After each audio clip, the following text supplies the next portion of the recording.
اس صورت میں تمہارا ملک تمہارے ہی پاس رہے گا۔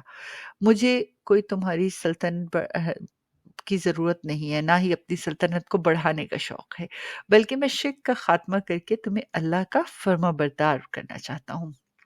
ورنہ پھر دوسری صورت یہ ہوگی کہ ہم لوگ ایک پرزور حملہ کریں گے جس کی تم تاب نہ لا سکو گی۔ اس صورت میں تمہارا جو حشر ہو سکتا ہے وہ تم خود سمجھ سکتی ہو۔ جب یہ وفد واپس آیا اور تحائف کی واپسی اور حضرت سلیمان علیہ السلام سے گفتگو کی تفصیلات ملکہ سبا نے سنی تو انہیں اچھی طرح معلوم ہو گیا کہ حضرت سلیمان کوئی دنیا دار بادشاہ نہیں۔ تحائف کی واپسی اور وفد کے تاثرات نے ان کی سوچ کی مزید تائید کر دی، لہٰذا ملکہ سبا نے یہی مناسب سمجھا کہ اس ایسے پاکیزہ سیرت بادشاہ کے حضور خود حاضر ہو جانا چاہیے۔ چنانچہ آپ نے حضرت سلیمان علیہ السلام کو یروشلم میں عنقریب اپنی حاضری کی اطلاع بھجوا دی۔ جب حضرت سلیمان علیہ السلام کو ملکہ سبا کے آپ کے پاس آنے کی اطلاع ملی تو آپ نے چاہا کہ ملکہ کا وہی تخت جس کے متعلق حدود نے کہا تھا کہ وہ بڑا عظیم الشان ہے اور اس میں آنے سے پہلے ہی یہاں اپنے پاس منگوا لیا جائے۔ جن آپ کے تابع فرما بردار تھے اور یہ کام بھی کر سکتے تھے۔ اس سے حضرت سلیمان علیہ السلام کا مقصد یہ تھا کہ تبلیغ کے ساتھ ساتھ ملکہ کو کوئی ایسی نشانی بھی دکھلا دی جائے جس سے ملکہ پر پوری طرح واضح ہو جائے کہ وہ محض ایک دنیا دار فرما بردار نہیں بلکہ اللہ نے انہیں بڑی بڑی نعمتوں اور فضیلتوں سے نوازا ہے، اور اسے یقین ہو جائے کہ آپ صرف ایک سلطنت کے فرمانروا ہی نہیں ہیں بلکہ اللہ کے نبی بھی ہیں۔ آپ کے دربار میں انسان، جن، پرند سب حاضر ہوتے تھے۔ آپ نے سب درباری کو مخاطب کرتے ہوئے پوچھا کہ تم میں سے کوئی ہے جو ملکہ سبا بلقیس کے ہاں پہنچنے سے پہلے اس کا تخت یہاں اٹھا لائے۔ ایک بھاری بھرکم قد و قامت والا جن بول اٹھا، آپ تو ملکہ کے آنے سے پہلے کی بات کریں، میں اس کا تخت آپ کے دربار میں برخاست ہونے سے پہلے ہی یہاں تک پہنچا دوں گا۔ مجھے اللہ نے ایسی طاقت دی ہے، علاوہ ازیں میں اس تخت کے کوئی قیمتی ہیرے جواہرات وغیرہ بھی نہیں چراؤں گا، پوری ایمانداری کے ساتھ وہ تخت آپ کے سامنے حاضر کر دوں گا۔ ابھی وہ دیو ہیکل جن اپنی بات ختم نہیں کر پایا تھا کہ دربار میں ایک اور شخص بول پڑا کہ میں اس تخت کو کم سے کم وقت میں آپ کے پاس لا سکتا ہوں۔ آپ اگر آسمان کی طرف نگاہ دوڑائیں پھر نگاہ نیچے لوٹائیں تو صرف اتنی مدت میں وہ تخت آپ کے قدموں میں پڑا ہوگا۔ وہ شخص کون تھا؟ جن یا انسان؟ یہ ایسے سوالات ہیں جن کا جواب قرآن و حدیث میں نہیں ملتا۔ بعض مفسرین کہتے ہیں کہ وہ شخص آپ کا وزیر آصف بن برخیہ تھا۔ البتہ نتیجہ قرآن پاک نے واضح طور پر بتایا ہے کہ وہ شخص اپنے دعوے کا بالکل سچا تھا، اور اس نے چشم زدن میں ملکہ بلقیس کا تخت حضرت سلیمان علیہ السلام کے پاس حاضر کر دیا۔ بلقیس جب حضرت سلیمان علیہ السلام کے دربار میں پہنچی تو اسے تخت دکھا کر پہلا سوال، اچھا یہاں ایک بات ضرور بتاؤں کہ جب تخت دربار میں آ گیا تو اس میں کچھ تھوڑی سی تبدیلیاں کر دی گئی تھیں۔